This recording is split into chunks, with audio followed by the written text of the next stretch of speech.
داداش من این شات رو به عشق زدم، اگه خوشت اومد یه لایک و ساب بزن، اگه هم خوشت نیومد و لایک و ساب نزدی خیلی برام ارزش داره که ویدیوم دیدی. دمت گرم، عشق.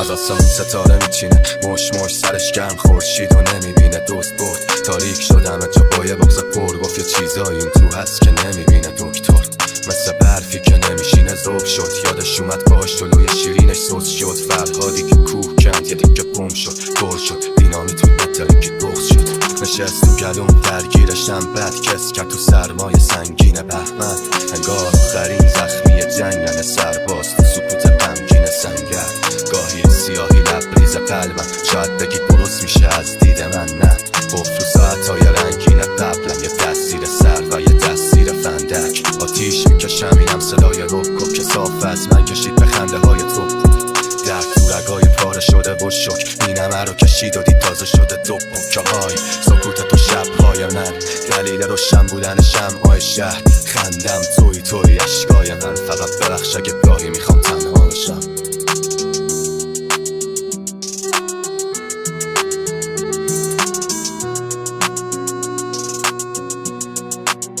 نمیکشم دیگه تنهایی داداش، تا شد منتظر تا همراشی باش، هیچکی جز من و تو اسمانی داداش، پرچمم بغلم باشی بالاست، هنو برا تنهایی میرم.